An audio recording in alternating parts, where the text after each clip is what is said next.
नमस्कार दोस्तों, मैं हूं रामेंद्र सिंह चौहान। 2014 में जब पहली बार देश के प्रधानमंत्री नरेंद्र मोदी बने, या यूं कहें कि भारतीय जनता पार्टी केंद्र की सत्ता में बहुमत के साथ आई, तो इसी के साथ सबसे बड़ा राजनीतिक असर अगर कहीं पड़ा है तो वह है कांग्रेस पर बहुत बुरा असर पड़ा।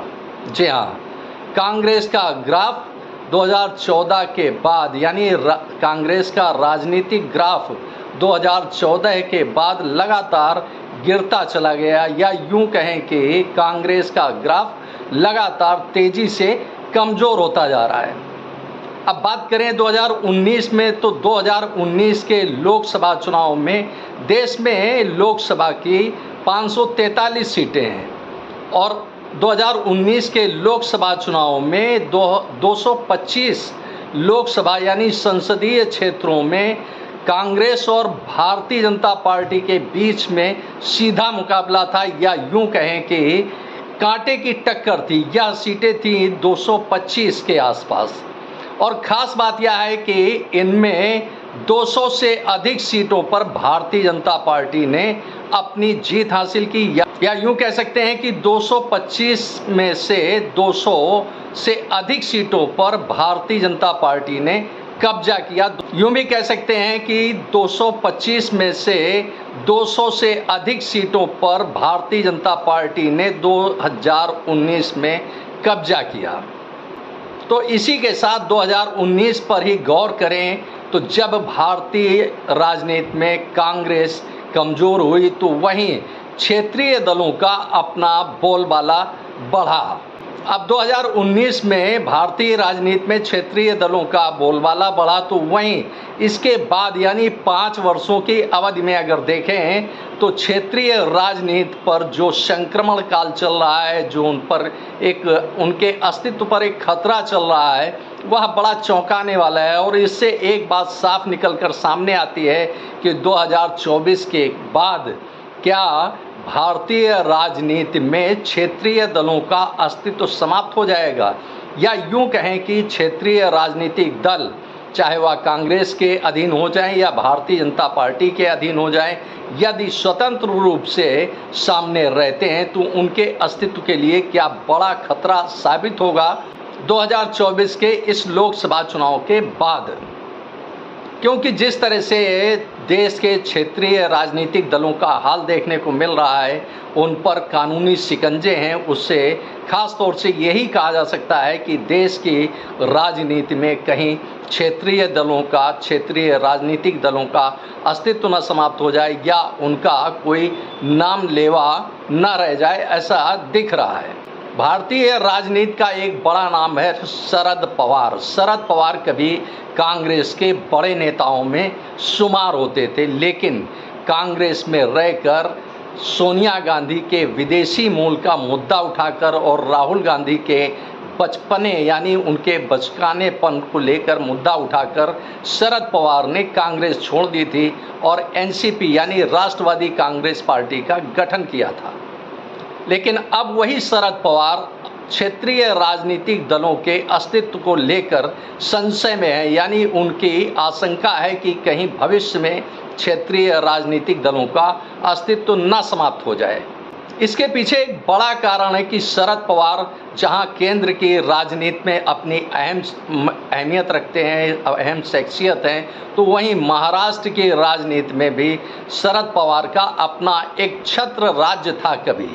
लेकिन जिस तरह से महाराष्ट्र में भारतीय जनता पार्टी की रणनीति ने, कूटनीति ने या माया जाल ने, या यूं कहें कि भारतीय जनता पार्टी के माया जाल ने जो महाराष्ट्र में क्षेत्रीय राजनीतिक दलों का बिखराव किया है, उनमें टूट फूट हुई है, या जो भी कहें, इसके पीछे भारतीय जनता पार्टी कहीं न कहीं एक बड़ा कारण है। जिस तरह से महाराष्ट्र की राजनीति में क्षेत्रीय दलों का अस्तित्व संकट में दिख रहा है, उनमें बिखराव दिख रहा है। शायद इन्हीं सब बातों को लेकर शरद पवार ने एक बड़ी बात कह दी कि क्षेत्रीय राजनीतिक दलों को विचार करना चाहिए कि उनको किनके साथ जाना है, उनकी विचारधारा कहाँ है, और शायद जैसा कि संकेत मिल रहे हैं कि शरद पवार की एनसीपी निकट भविष्य में कांग्रेस में विलय कर जाएगी, यानी कांग्रेस में एनसीपी का शरद गुट का विलय हो जाएगा। हालांकि शरद पवार का इस बारे में यह तर्क है या कहना है कि पार्टी के साथियों, संगी साथियों, कार्यकर्ताओं से विचार विमर्श के बाद यह फैसला लिया जाएगा। तो राजनीति के दूरदृष्टा शरद पवार ने भाप लिया है, महसूस कर रहे हैं और उनको आशंका है कि भविष्य में क्षेत्रीय राजनीतिक दलों के अस्तित्व पर बड़ा संकट आने वाला है। यह शरद पवार ने भाप लिया और शायद इसीलिए शरद पवार अब कांग्रेस में अपनी पार्टी का विलय करने की सोच रहे हैं। अब देश की क्षेत्रीय राजनीतिक पार्टियों पर अगर नज़र डालें तो दिल्ली में आम आदमी पार्टी की सरकार है, आम आदमी पार्टी की दिल्ली में सरकार है, पंजाब में सरकार है। तो वहीं आम आदमी पार्टी के मुखिया अरविंद केजरीवाल शराब घोटाला और आतंकी संबंधों को लेकर कटघरे में है, यानी कानून के कटघरे में खड़े हैं। जाहिर सी बात है कि देर सवेर कहीं न कहीं अरविंद केजरीवाल पर कानून का बड़ा शिकंजा होगा, जिससे उनको अपने राजनीतिक दल आम आदमी पार्टी को बचाना बहुत मुश्किल होगा। अब आम आदमी पार्टी के मुखिया अरविंद केजरीवाल के पीछे प्रवर्तन निदेशालय, सीबीआई सहित कई केंद्रीय जांच एजेंसियां सामने खड़ी हैं। यहाँ तक कि अरविंद केजरीवाल के खिलाफ आतंकी संबंधों को लेकर एनआईए जांच की भी सिफारिश की गई है। तो इस तरह से देखा जा सकता है कि क्षेत्रीय राजनीतिक दलों पर कानून का शिकंजा कितना तगड़ा कसा जा रहा है। वहीं बात करते हैं झारखंड के। झारखंड मुक्ति मोर्चा के मुखिया और झारखंड के मुख्यमंत्री रहे हेमंत सोरेन को भी जेल की सलाखों के पीछे जाना पड़ा। भले ही कारण कुछ भी हो, लेकिन जिस तरह से केंद्रीय जांच एजेंसियों ने झारखंड मुक्ति मोर्चा के मुखिया हेमंत सोरेन को जेल भेजा, उनको सलाखों के पीछे भेजा, उन पर कानूनी शिकंजा कसा, तो जाहिर सी बात है कि कहीं न कहीं क्षेत्रीय राजनीतिक दल पर एक बड़ा अस्तित्व का खतरा दिख रहा है। इसी तरह से बिहार की राजनीति में देखें तो लालू प्रसाद यादव का राजनीतिक दल यानी आरजेडी, राष्ट्रीय जनता दल, लालू प्रसाद यादव भी कानून के शिकंजे में हैं, चाहे वह चारा घोटाला हो या अन्य घोटाले हो या जमीन लेकर रेलवे में नौकरी देने का मामला हो। इसमें लालू प्रसाद यादव सहित उनका पूरा कुनबा बुरी तरह से फंसा हुआ है। कभी प्रवर्तन निदेशालय तलब करता है, तो कभी इनकम टैक्स तलब करता है, तो कभी अन्य जांच एजेंसियां लालू प्रसाद यादव के परिवार को तलब करती हैं। तो जाहिर सी बात है कि कहीं न कहीं राष्ट्रीय जनता दल यानी आरजेडी पर अस्तित्व का खतरा मंडरा रहा है। इसी तरह से देखें तो पश्चिम बंगाल में तृणमूल कांग्रेस की सरकार है और तृणमूल कांग्रेस की मुखिया हैं मुख्यमंत्री ममता बनर्जी। ममता बनर्जी यानी तृणमूल कांग्रेस के सहयोगियों, उनके नेताओं के यहाँ भी प्रवर्तन निदेशालय, इनकम टैक्स, सीबीआई सहित कई केंद्रीय जांच एजेंसियों के छापे पड़ते रहते हैं। इस तरह से यह भी समझा जा सकता है कि ममता बनर्जी का तृणमूल कांग्रेस भी कानूनी रूप से देखें तो बहुत अधिक सुरक्षित नहीं है, उसके अस्तित्व के लिए खतरा बार बार मंडरा रहा है।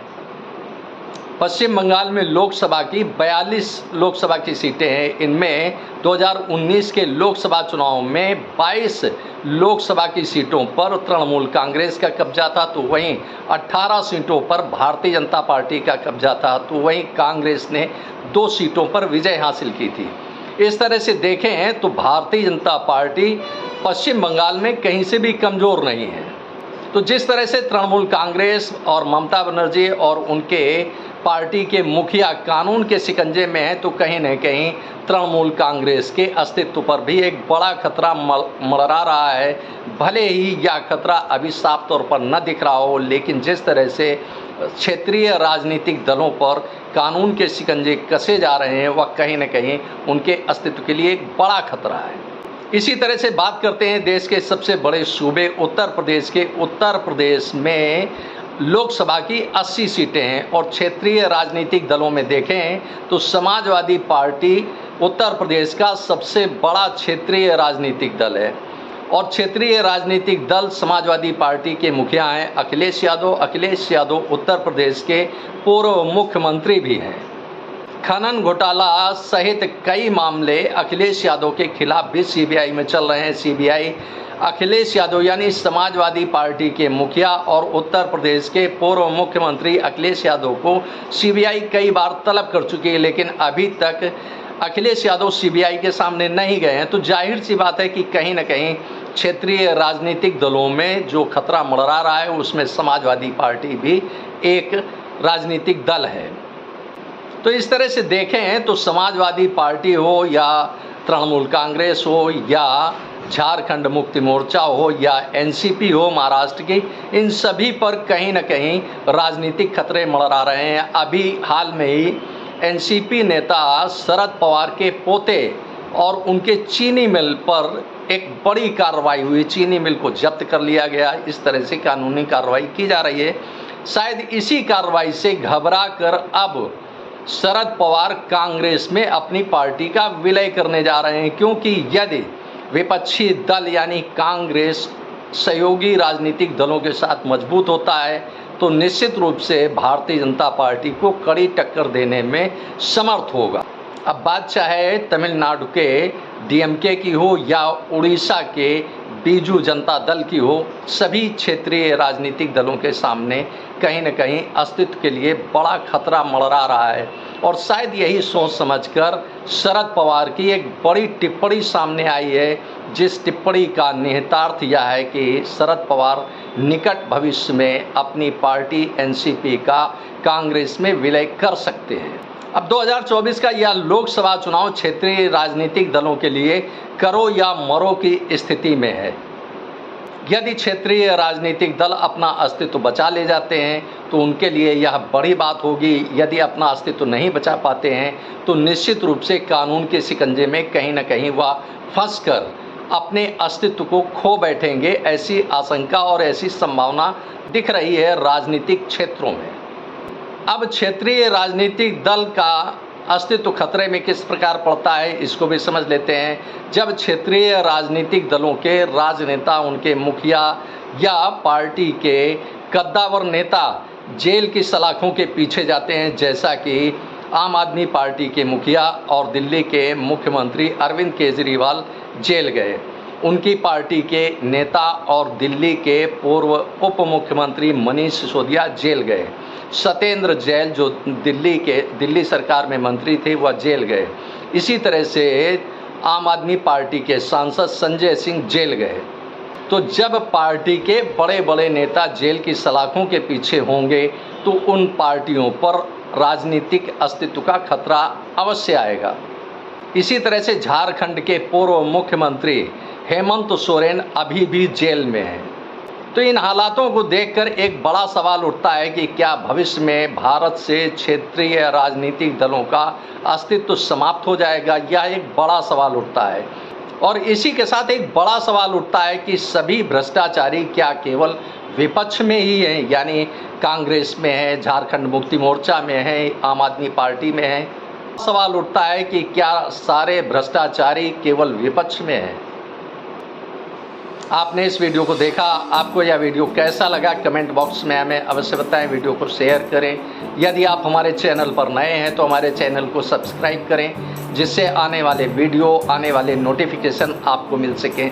दोस्तों, वीडियो को लाइक करना ना भूलें। आप लाइक करते हैं तो हमारा प्रोत्साहन होता है, हमारा मोटिवेशन होता है।